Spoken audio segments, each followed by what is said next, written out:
अस्सलाम वालेकुम everybody, welcome back. तो गाइस हम यहाँ पे डिस्कस कर रहे थे class 10th history MCQ series. हमारा क्या टॉपिक था यहाँ पे? Class 10th history MCQ series.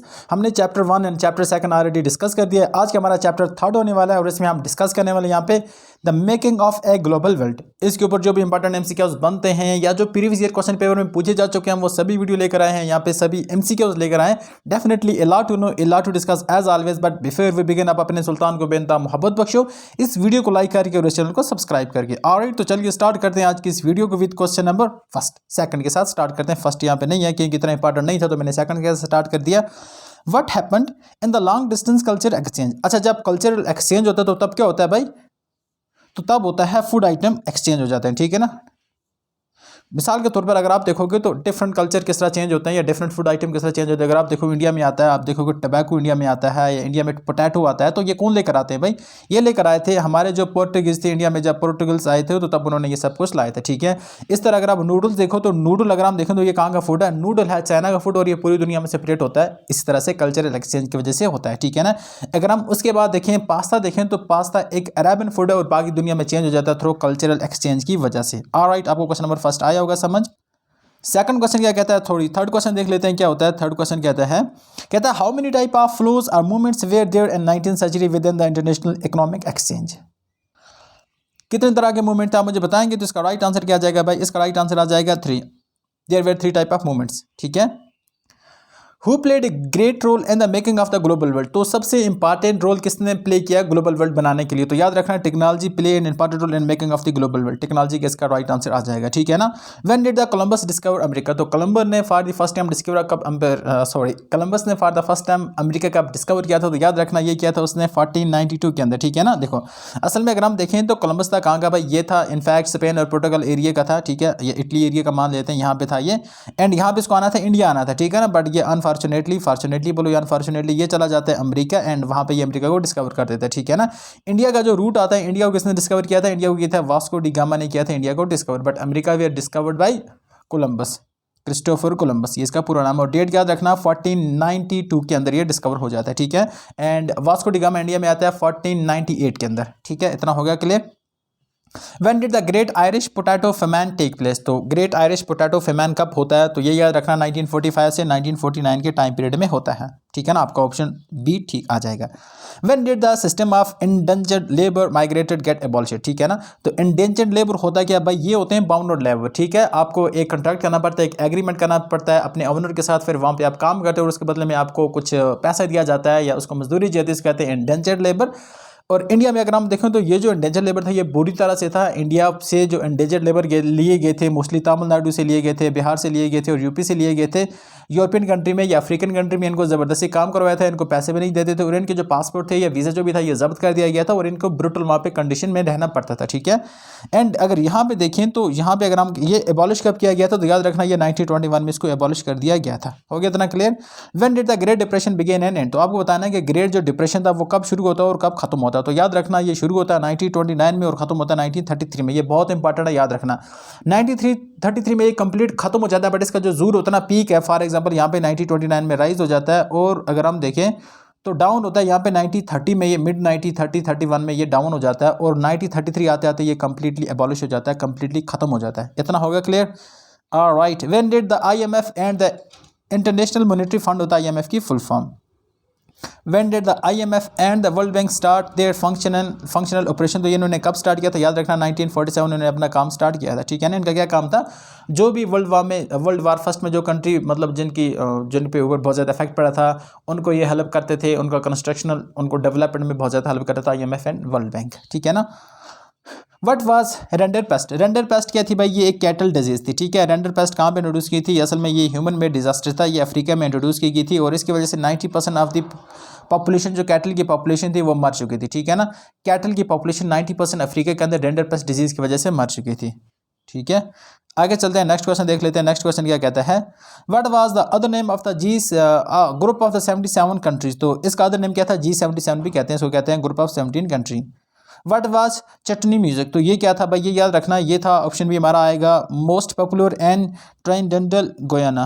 ये एक म्यूज़िक था जो मोस्ट पॉपुलर था कहाँ पे, ट्राइनेंडल एंड गोयाना, ये अफ्रीकन कंट्रीज़ हैं, ठीक है ना। The first MNC were establish, MNC क्या होता है, मल्टी नेशनल कॉर्पोरेशन बोलो या मल्टी नेशनल कंपनी बोलो, तो ये कहाँ पे पहली बार एस्टेब्लिश होती है या किस ईयर में होती है, तो याद रखना ये हुई थी 1921 में। इंपॉर्टेंट क्वेश्चन है, 2014 में ऑलरेडी पूछा जा चुका है, तो इसको आप इग्नोर नहीं कर सकते। Rinderpest arrived in the Africa in the late, rinderpest Africa में कब आता है, तो भाई याद रखना ये 1980s में आता था रेंडरपेस्ट अफ्रीका के अंदर। हो गया इतना क्लियर।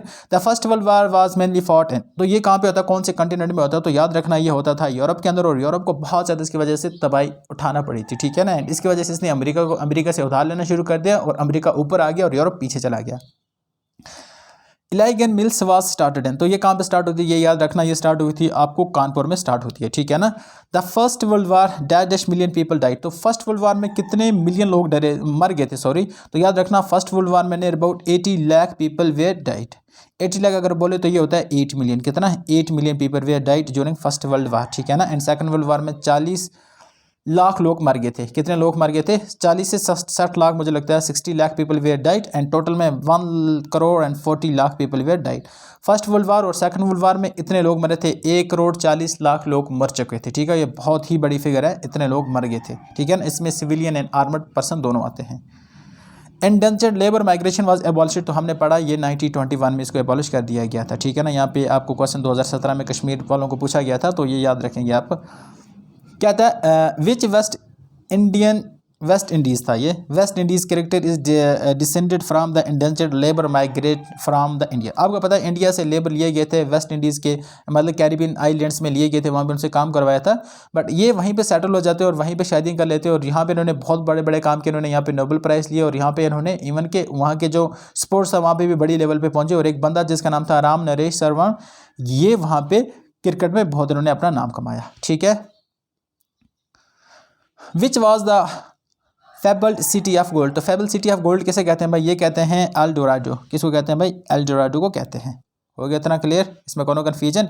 रेंडरपेस्ट मैंने बोला ऑलरेडी पूछा जा चुका है, तो ये एक डिजीज़ है, याद रखना, टू बी मोर प्रिसाइज ये कैटल डिजीज़ है। कहाँ पे, ये कैटल डिजीज़ है, एंड अमेरिका डिस्कवर किया था कोलंबस ने, क्रिस्टोफर कोलंबस ने 1942 में डिस्कवर, सॉरी ये होता है 1540, मैं क्या लिख रहा हूँ, I am sorry for that, ये होता था 1492 में डिस्कवर किया गया था, कोलंबस ने किया था, अमेरिका को डिस्कवर किया था। वो क्या करना चाहता था, वो इंडिया को डिस्कवर करना चाहता, but later on Vasco D gamma ने इंडिया डिस्कवर किया इन द ईयर 1498 में। When did the great depression begin, तो याद रखना ग्रेट डिप्रेशन कब शुरू होता है भाई, ग्रेट डिप्रेशन स्टार्ट होता है 1929 में और ख़त्म कब होता है 1933 में। The rinderpest disease start in Africa in 1990s, 1980s और 1990s, याद रखना ये, ओके, ये भी याद रखना 1980 से 1990s के बीच में, ठीक है।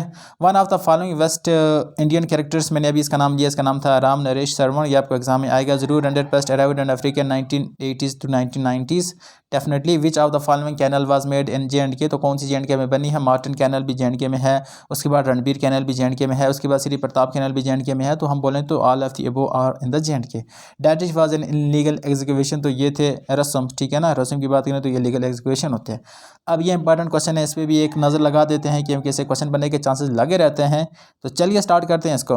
Dash routes connected various part of Asia with Europe, ठीक है ना, यहाँ पे है एशिया, यहाँ पे है यूरोप, और एक है इसको कहते हैं सिल्क रूट। क्या कहते हैं बच्चे, इसको सिल्क रूट कहते हैं, और ये एशिया को यूरोप के साथ कनेक्ट करते हैं। एशिया में 2 डोमिनेंट कंट्री हैं, चाइना और इंडिया, को यूरोप के साथ कनेक्ट करता है। ये याद रखना, ये बहुत ज़्यादा इंपॉर्टेंट था और ये ट्रेड के लिए बहुत ज़्यादा इंपॉर्टेंट माना जाता था।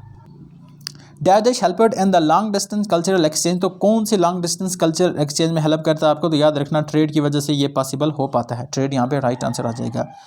Dash played a great role in the making of the global world, तो सबसे इंपॉर्टेंट रोल कौन प्ले करता है, तो याद रखना technology play a vital role in the global making of the global world. मिसाल के तौर पर आपके पास अभी ये वीडियो आप फ़ोन पे देख रहे हैं, ठीक है ना भाई, ये फ़ोन कहाँ से है, किस लोगों ने बनाया, तो ये अमेरिका वालों ने बनाया था, ठीक है ना। जो भी आप टेक्नोलॉजी देखोगे तो ये कहाँ पे बनती है, ये अमेरिका में बनती है या यूरोपियन कंट्री में बनती है, एंड वहाँ से एक्सपोर्ट होकर हमारे पास आ जाती है, ठीक है ना। वहाँ से इंपोर्ट हम करते हैं, यहाँ पे आ जाती है, और एक्सपोर्ट हम तो यहाँ पे कुछ नहीं कर पाते, वहाँ इनफैक्ट हमें टेक्नोलॉजी भी इंपोर्ट करना पड़ती है, ठीक है ना। अब ये देखो ये किस तरह पॉसिबल हुआ, ये हुआ just because of global warming की वजह से। टेक्नोलॉजी नहीं, अगर आप डिजीज़ देखो तो डिजीज़ भी किसकी वजह से ट्रांसफ़र हो जाती हैं, ग्लोबलाइजेशन की वजह से। ग्लोबलाइजेशन क्या होता है भाई, इसका होता है शेयरिंग ऑफ आइडियाज़ या exchange of idea, policies, technology and money from one country या capital from one country to another country. इसकी एक सिंपल एंड बेसिक डेफिनेशन होगी। ऑलराइट, आगे चलते हैं नेक्स्ट क्वेश्चन के ऊपर। नेक्स्ट क्वेश्चन क्या कहते हैं, कोलंबस भैया ने क्या डिस्कवर किया था, सबको पता है उसने अमेरिका को डिस्कवर किया था, तो यहाँ पे ए में लिख देता हूँ। चिमनी मिसिंग आपको पता है ये गोयाना में होता है। The great depression began around कब होता है भाई, the great depression began around ये होता है 1929 से और ये 1933 तक रहता है, ठीक है ना। 30 यहाँ पे लिखा है तो गलत है, मान लेते हैं इसको। उसके बाद देख लेते हैं नेक्स्ट क्वेश्चन आता है, the IMF and the world bank are refer to as the Bretton Wood agreement. ये क्या लिखेंगे यहाँ पे, एग्रीमेंट लिखेंगे, एग्रीमेंट, ठीक है, हो गया बच्चे। उसके बाद the great depression started with the crash of, क्या होता है, ये अमेरिका का जो स्टॉक एक्सचेंज था जब वो क्रैश हो जाता है तो उसके बाद क्या स्टार्ट होता है, द ग्रेट डिप्रेशन अमेरिका में स्टार्ट हो जाता है, याद रखना 1929 से 1933 तक। The loss of the cattle destroyed Africa, इसने क्या किया, जब वो रेंडेड पेस्ट डिजीज आई थी उसने अफ्रीका के 90% कैटल को मार दिया था। इससे लोकल इकोनॉमी जो थी, लोकल इकोनॉमी जो कहते हैं लाइवलीहुड वहाँ पे था, लोकल इकोनॉमी, तो वो बुरी तरह से अफेक्ट हो चुकी थी। किसकी वजह से भाई, रेंडेड पेस्ट डिजीज की वजह से, ठीक है। कोरोना के बारे में याद रखना, तो कोरोना कब होते हैं, इस पर भी क्वेश्चन आ सकता है। The American continent was discovered by, हमने अभी पढ़ा क्रिस्टोफर कोलंबस ने किया था। The great depression started from which country, America से स्टार्ट होता है। The great depression begin in 1929, the great depression lasted in 1933, Columbus discovered America, render paste was a cattle disease, IMF and world bank financial operation, and ये कहाँ पे 1947 में ये start हो गए थे। एंड ये थे कुछ इंपॉर्टेंट आपको फिल इन द ब्लैंक्स। अब आखिरी हमारा जो पड़ाव है वो क्या है भाई, ट्रू और फॉल्स। इससे भी क्वेश्चन आते हैं, डेफिनेटली यू गाइस नो कि हमें वहाँ पे ट्रू और फॉल्स आते हैं, तो आपको ये किस तरह से करेंगे तो देख लेते हैं। क्वेश्चन वाइज हम यहाँ पे डिस्कस करते हैं। क्वेश्चन नंबर फर्स्ट क्या कहता है, there were 5 type of flows in 19th century with an international economic exchange. तो 5 टाइप्स थे या नहीं थे, ठीक है, क्या क्या थे आपको पता है। असल में अगर हम देखें तो ट्रेड में मोस्टली क्या थी, मतलब 3 तरह की ट्रेड्स होती थी, लेकिन अगर हम ओवरऑल मटेरियल देखें तो 5 तरह का ट्रेवल होता था 19th सेंचुरी के अंदर, ठीक है। The great Irish potato famine took place in 1945 से 1949, तो ये हम बोलेंगे इसको ठीक, डेफिनेटली ये भी पहला भी ठीक था, ये भी ठीक है। The great depression started in 1933, नहीं ये गलत है, ग्रेट डिप्रेशन 1929 में स्टार्ट होता है। याद रखना जो ट्रांसफर होता था वो 3 होता था, अगर आपको ट्रेड की रिलेटेड आ जाए तो 3 तरह के ट्रांसफर होते थे, ठीक है। उसके बाद होता है render paste was okay, render paste sorry, the IMF started this function 1947, ये भी ठीक है, 1947 में ये स्टार्ट हो जाता है। Render paste was an animal disease, ये भी ठीक है भाई, एनिमल डिजीज थी, कैटल अफ्रीका के अंदर थी, और 1980s या 1990s में 1880s 90 में स्टार्ट होती है। In the 19th century, over 150 people left their homes, crossed over the oceans and vast distance over the land in search of better future. Definitely ये ठीक है, ये एग्जाम पूछा गया था 2016 से 2016 जम्मू कश्मीर दोनों में ये क्वेश्चन पूछा गया था, ठीक है ना। तो ये थे हमारे, नहीं लास्ट का एक है, the first jute mill was set up in the Bengal in 1855, तो यस ये भी हमारा ठीक है। तो ये थे कुछ इंपॉर्टेंट क्वेश्चंस जो हमने किस में डिस्कस किए, the making of an global world, ठीक है ना, बहुत इंपॉर्टेंट चैप्टर है भाई, इससे क्वेश्चन आ सकते हैं। आपको 2 चैप्टर बहुत अच्छी तरह से याद करना है, the rise of nationalism in India and the globalization, ये 2 चैप्टर हैं, ग्लोबल वर्ल्ड जिसको आप कहते हैं, ये बहुत इंपॉर्टेंट चैप्टर है। हमारा ये तीसरा चैप्टर कंप्लीट हो गया, इसके बाद हम चौथा चैप्टर लाएंगे, 4th chapter will coming soon. आप क्या करेंगे, तब तक हमारे चैनल को जरूर सब्सक्राइब करेंगे, हमारी वीडियो को लाइक करेंगे और अपने फ्रेंड के साथ शेयर करेंगे। तो मिलते हैं किसी और वीडियो में, तब तक के लिए अल्लाह हाफ़िज़, thank you, have a nice time ahead, thank you guys.